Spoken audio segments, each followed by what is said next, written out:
Bien, vamos a abordar otro tema importante como es la multiculturalidad e interculturalidad, que va de la mano con el tema anterior de grupos y etnias indígenas, espacios culturales y políticos. La multiculturalidad es un fenómeno en donde existen y conviven varios grupos culturales en un territorio, en una sociedad, en una situación, en un mismo país. Es decir, los colectivos de personas de culturas diferentes coexisten en un mismo territorio.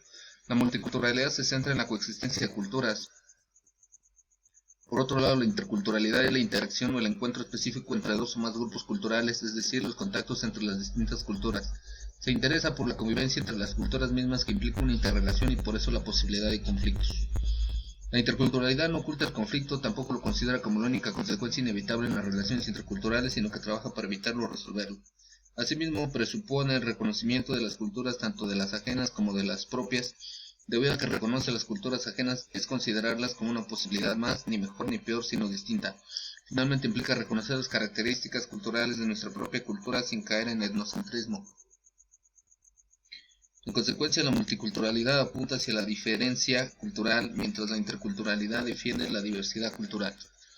Cambios en el mundo por los intereses económicos y políticos. Al finalizar la Guerra Fría y con la desaparición del bloque socialista, el único sistema económico que permaneció fue el capitalismo y permitió el desarrollo de la globalización, la cual consistió principalmente en la apertura de mercados. En consecuencia, las empresas multinacionales se posicionaron hegemónicamente, surgieron una nueva distribución del trabajo, se desarrollaron las ciudades mundiales, las áreas urbanas se incrementaron mientras las agrícolas disminuían como efecto de la tecnificación del campo. Con la globalización, las fronteras políticas pierden paulatinamente su carácter principal, se crean acuerdos económicos entre países y surgen los bloques, como el Tratado de Libre Comercio de la Unión Europea, que plantea un libre tránsito de mercancías y población, y el Estado-nación pierde su importancia fundamental, con lo que es desplazado por el concepto de Estado-región, es decir, los bloques económicos. Asimismo, nacen nuevos centros de poder económico, además de Estados Unidos. También Alemania y Japón, con las economías más desarrolladas. Más adelante en la escena mundial se presentan países orientales como China, Singapur, Corea y Taiwán. Cabe señalar que en el actual modelo económico las desigualdades entre países y regiones se profundizan, con lo que se origina un resentimiento social a causa de la pobreza, la marginación, la delincuencia, la discriminación, la falta de programas educativos de calidad, etc. Las fronteras, zonas de transición y tensión, espacios internacionales terrestres, aéreos y marítimos. Después de que finalizó la Segunda Guerra Mundial, se llegó a un acuerdo de otorgar la independencia a las colonias europeas. No lo habían obtenido. Por tal motivo, en África se desataron constantes guerras civiles, pues las etnias deseaban recuperar los territorios que tenían antes de la colonización. Una de esas guerras ocurrió en Tutsis y Hutus en Ruanda. La desintegración de la URSS y la formación de la Comunidad de Estados Unidos Independientes trajo consigo muchas consecuencias, entre ellas el movimiento separatista de Chechenia, que comenzó en 1994 y continuó hasta la fecha. Al oriente de Europa y Yugoslavia empezó su desintegración en 1991, cuando Eslovenia y Croacia se separaron sin violencia. Bosnia y Herzegovina declaran su independencia por medio de un referéndum. Sin embargo, debido a la composición multiétnica, ya que serbios y croatas se negaron a aceptar un gobierno encabezado por musulmanes, se desató la violencia contra estos últimos, lo cual continuó hasta 1995. Una situación aún más violenta se dio cuando la región de Kosovo, con una población principalmente albanesa, decidió también independizarse de Serbia, la cual finalmente logró en febrero del 2008. La región del Medio Oriente no logró alcanzar un estado de paz desde que se creó el Estado judío en territorio habitado por los palestinos, quienes fueron desplazados. En consecuencia, los palestinos formaron la Organización para la Liberación de Palestina con el fin de recuperar sus tierras. El apoyo de Egipto y otros países árabes brindaron a esta causa dio origen a la Guerra de los 6 días. Otros conflictos de la región son la guerra civil en el Líbano, que sigue sin resolverse, y la guerra del Golfo Pérsico, que surgió cuando Irak invadió Kuwait. Afganistán es el país que Estados Unidos y Reino Unido atacaron, acusándolo de ser responsable de los ataques terroristas en Nueva York, Washington, el 11 de septiembre del 2001. Pakistán mantiene enfrentamientos con India desde que este se independizó, y la población musulmana fundó su propio estado en un territorio de Cachemira. Este conflicto encierra un grave peligro, pues ambos bandos poseen armamento nuclear. En el Caribe existe un conflicto ideológico entre Estados Unidos y Cuba. En América Latina se desarrollan guerrillas y se extiende el narcotráfico en Colombia, en Bolivia y Ecuador. El indigenismo y la pobreza en Haití y Centroamérica, la pobreza, el crimen organizado y los integrantes de grupos pandilleros como la Mara Salvatrucha. Conflictos territoriales. Los conflictos tienen diversos orígenes, como el territorial. En este sentido, los límites fueron creados por el ser humano como consecuencia de la diferencia entre lo que es propio y lo que es ajeno en términos territoriales. La frontera es una franja de territorio situada en torno a límites internacionales y no se demarca únicamente cuando hay tierra de por medio, pues existen diferentes tipos de fronteras: aéreas, territoriales, fluviales, marítimas y lacustres. Bien, pues vamos a ver una presentación sobre lo que es la cultura y la interculturalidad. Y al final vamos a terminar con lo que es algún patrimonio cultural de los mexicanos y algunos sitios de interés culturales.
Hay conflictos territoriales por espacio aéreo, hay conflictos territoriales por recursos hídricos y su legislación, y todo país o toda nación tiene derecho a un patrimonio cultural. En el caso de los mexicanos, la Convención para la Protección del Patrimonio Mundial Cultural y Natural de 1972 nació como una respuesta a la necesidad de identificar parte de los bienes inestimables y irreemplazables de las naciones cuya pérdida afectaría a la humanidad entera.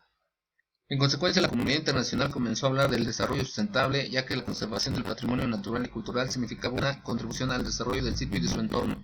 La lista del Patrimonio Mundial de la Organización de las Naciones Unidas para la Educación, la Ciencia y la Cultura, UNESCO, es un legado de monumentos y sitios de una gran riqueza natural y cultural que pertenece a toda la humanidad. Los sitios inscritos en dicha lista cumplen con la función de tomar conciencia acerca de los sentidos de esos lugares y emblemas, de su apego a la propiedad colectiva, así como la transmisión de ese patrimonio a la generación futura. Actualmente cuenta con 936 sitios inscritos, de los cuales 725 son bienes culturales, 183 bienes naturales y 28 bienes mixtos situados en 153 estados. México cuenta con 31 sitios inscritos, de los cuales 4 son bienes naturales y 27 son culturales. Veamos cuáles son.